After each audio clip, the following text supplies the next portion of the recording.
सभी परिचित हैं मेरे से, या ऐसे भी कुछ लोग हैं जो पहली बार मुलाकात कर रहे हैं?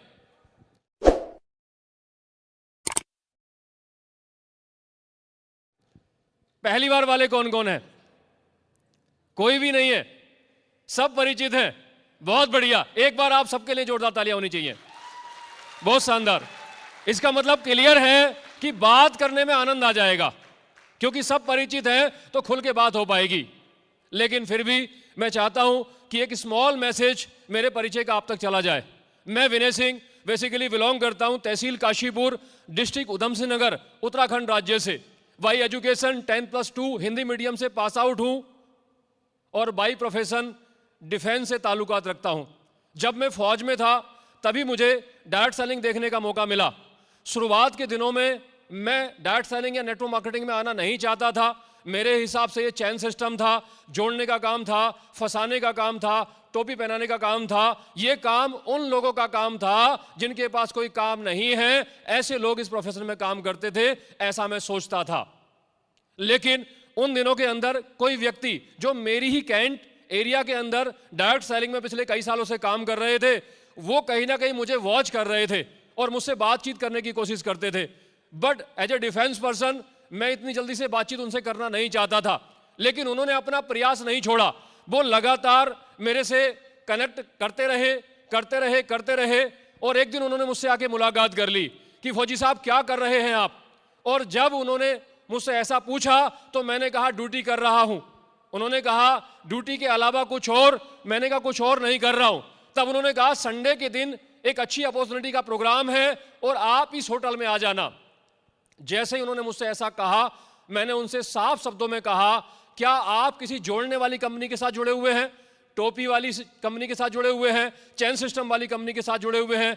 उन्होंने मुस्कुरा के कहा, यस, मैं चैन सिस्टम वाली कंपनी के साथ जुड़ा हुआ हूं, लेकिन आपके लिए एक अच्छी अपॉर्चुनिटी है। बट जैसा उन्होंने कहा, मैंने मुस्कुरा के थोड़ा सा ठाका मारा और उनको साइड कर दिया और ज्यादा बातचीत करने की कोशिश नहीं की। बट उन्होंने मुझसे उस समय 3 सवाल किए। बोला फौजी साहब नौकरी कितनी हो गई?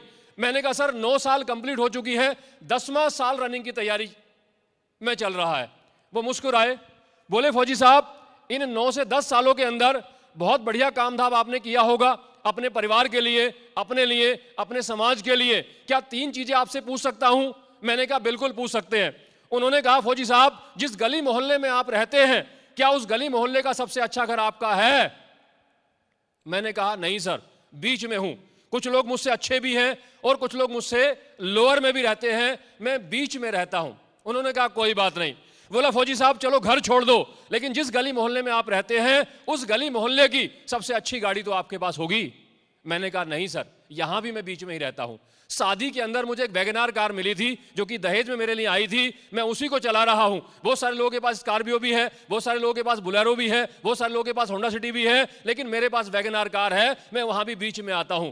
बोले कोई बात नहीं फौजी साहब, तो एक लास्ट बात आपसे और पूछना चाहता हूं। मैंने कहा बिल्कुल बताओ।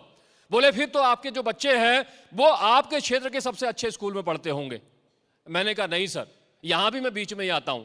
बहुत सारे लोगों के बच्चे सरकारी स्कूल में जाते हैं, बहुत सारे बच्चे जो है कॉन्वेंट स्कूल में भी जाते हैं, मगर मेरे बच्चे बीच के मीडियम स्कूल कॉन्वेंट में जाते हैं, इससे ऊपर मेरे बच्चे नहीं जाते।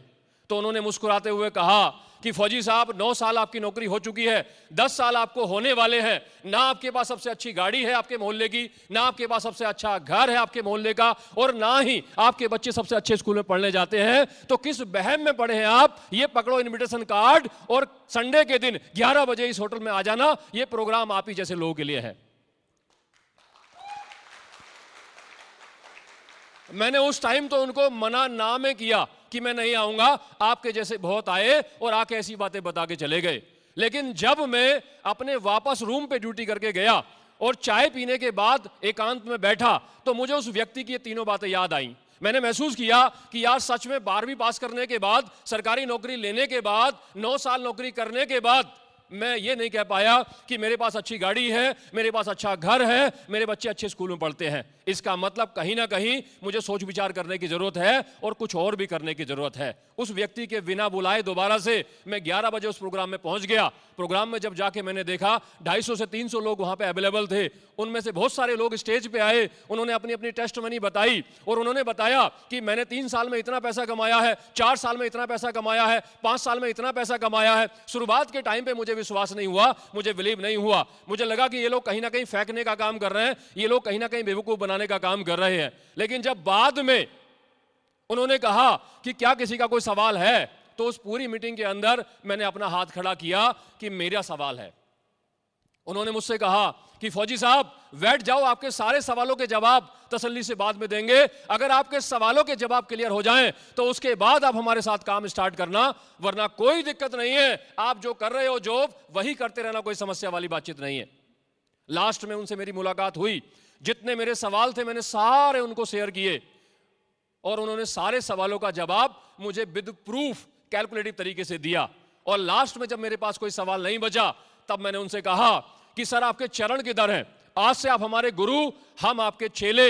हिंदुस्तान के किसी भी कोने में अगर आपके नाम का झंडा खड़ा होगा तो कश्मीर से कन्याकुमारी तक ये विनय 24 घंटे आपके नाम के झंडे के साथ चलेगा। केवल और केवल जो 3 बातें आपने बताई थी उनको साकार करने के लिए आप मुझे डायरेक्शन दे देना, आप मेरा साथ दे देना और जब जब मुझे आपकी जरूरत पड़े तब तब आप मेरे साथ खड़े हो जाना।